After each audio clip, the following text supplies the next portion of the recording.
মান জনাব খুজিম নে জুবিনক আমি এনেকুৱা এটা পৰ্যায়লৈকে লৈ যাম যে ঘূৰি আহি সংস্কাৰো কৰিব নোৱাৰিম। পেটটো অলৰেডি ফুলি গৈছে, মুখখন ফুলিছে, আৰু মই এটা কথাও বঢ়াই কোৱা নাই। সেইকাৰণে আৰু যোৰহাটলৈকেতো ডাইৰেক্ট নাযাব, সি নগাঁৱত যাব, গোলাঘাটত যাব, কাজিৰঙাত যাব, নুমলীগড়ত যাব, আৰু যোৰহাটলৈকে গৈ সেই একে ৰাস্তাটো দি উভতি আহিব লাগিব। গতিকে এইটো দাবীটো বাস্তৱিক নহয়। সেইকাৰণে ভস্ম আমি যোৰহাটত লৈ যাম আৰু তাত আমি সমাধি ক্ষেত্ৰ এখনো কৰিম।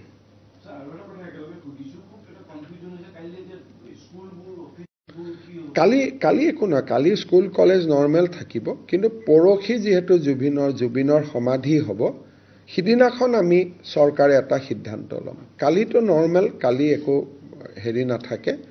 পৰহি যিহেতু অন্তিম যাত্ৰা হ'ব, অন্তিম যাত্ৰাত মই যোগ দিব কাকো অনুৰোধ নকৰোঁ, কিন্তু অন্ততঃ টেলিভিশ্যনত যাতে চাব পাৰে, সেইকাৰণে আমি ৰাজ্যিক কৰ্মচাৰী স্কুল কলেজৰ ক্ষেত্ৰত পৰহি দিনাখন আমি নিশ্চিতভাৱে সুবিধা এটা কৰি দিম।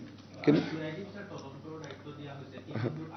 এতিয়ালৈকেতো কোনো আগবঢ়াৰ কথাও নাই, কাৰণ আজি 2টা দিনত আপুনি ধৰক, আমি কালিয়ে দিল্লীত সিদ্ধাৰ্থ আছিলে, কিন্তু তেওঁকে লৈ আনিবৰ কাৰণে এটা উপায় নাই, কাৰণ গৰিমা গাৰ্গে কৈছে যে তেওঁক একো কৰিব নালাগে অন্ততঃ।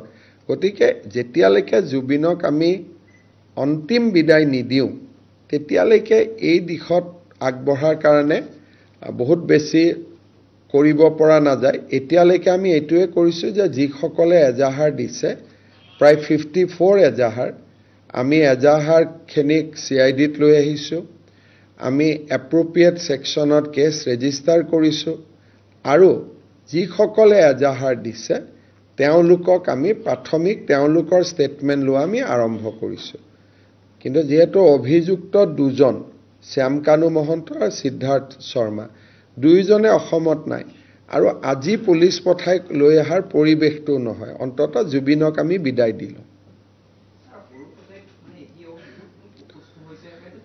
প্ৰায় তাতে আমি এখন হস্পিটালো বনাইছিলোঁ, 100জন লোকক আমি more than 100 লোকক ট্ৰিটমেণ্ট কৰিছোঁ, এম্বুলেন্স আছে। অসুবিধাটো হৈছে যে মানুহে জুবিনক চোৱাৰ পিছত আঁতৰি অহা নাই। ভূপেন হাজৰিকাৰ ক্ষেত্ৰত আছিল কি যে আমি চাইছোঁ আৰু আগবাঢ়ি ওলাই গৈছোঁ। জছফিল্ডৰ অকণমান জেগাত আমি কৰিছিলোঁ, যদি আপোনালোকৰ মান আছে যে লাইন পাতিছে, চাইছোঁ, ওলাই গৈছোঁ। ইয়াতে যিসকলে সোমাইছে তেওঁলোক ওলাই যোৱা নাই, আৰু সেইকাৰণে এটা এম্বুলেন্স এখনো যদি কোনোবা ফালে লৈ যাব লাগে, তাৰো মেনুভাৰ কৰাৰ এতিয়া তাতে অৱস্থা নাই, যিটো অৱস্থা চলি আছে। কিন্তু এতিয়া আমি 2 নম্বৰ গেটখন পেচেণ্ট উলিয়াই লৈ যোৱাৰ ক্ষেত্ৰত ব্যৱহাৰ কৰিব লাগিব।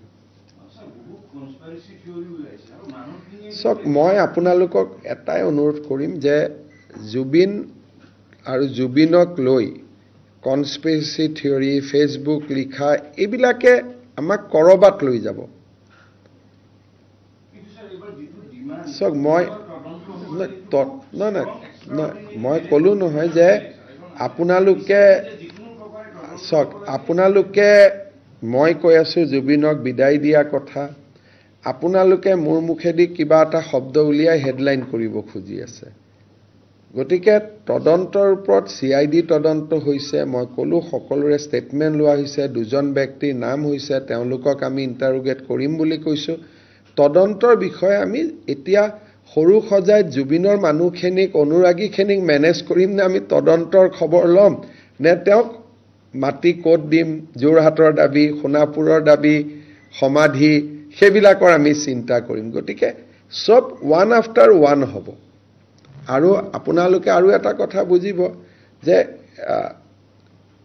ছিংগাপুৰত ঘটনাৰ অকাৰেঞ্চি ইন ছিংগাপুৰ, গতিকে ছিংগাপুৰ পুলিচে তাক তদন্ত কৰি আছে। ঘটনাটো অসমত হোৱা নাই। অসমত আমি কনস্পিৰেচিখিনিহে চাব পাৰিম যে কিবা ষড়যন্ত্ৰ আছিল নেকি তেওঁক ছিংগাপুৰত লৈ যোৱা।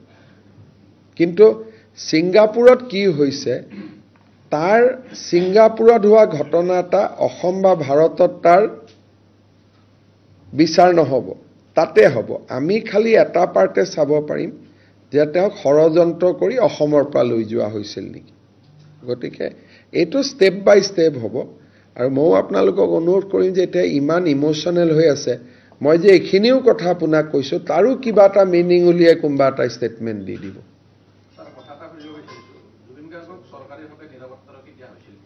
মই নাজানো, আৰু নিৰাপত্তাৰক্ষী দিলেও আমি ছিংগাপুৰত পঠাব নোৱাৰোঁ। ভাৰতৰ আৰ্মছ থকা ব্যক্তি উইদিন দ্য ইণ্ডিয়ান জুৰিডিকশ্যনে থাকিব পাৰিব। মই যে কেতিয়াবা বিদেশত যাওঁ, দিল্লী এয়াৰপৰ্টত ছিকিউৰিটি ৰখি দিব লাগে, কাৰণ তেওঁলোক ভাৰতীয় পুলিচ, আৰু ভাৰতীয় পুলিচ বিদেশত যাব নোৱাৰে। গতিকে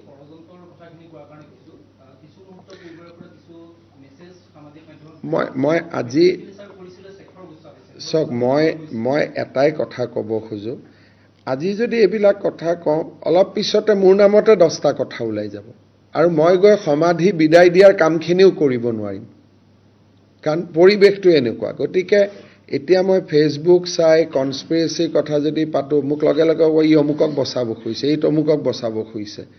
আজিৰ মুহূৰ্তত মোক জুবিনক বিদায় দিব দিয়ক, মোৰ কৰ্তব্যটো পালন কৰিব দিয়ক। আৰু কিবা যদি ষড়যন্ত্ৰৰ বিষয়ে সুধিব আছে, ADGP CID মুন্না গুপ্তাক আপোনালোকে সুধিব পাৰে। হ'ব, ধন্যবাদ। আৰু অবভিয়াছলি জুবিনৰ শেষকৃত্য ৰাষ্ট্ৰীয় মৰ্যাদাৰে পালন কৰা হ'ব।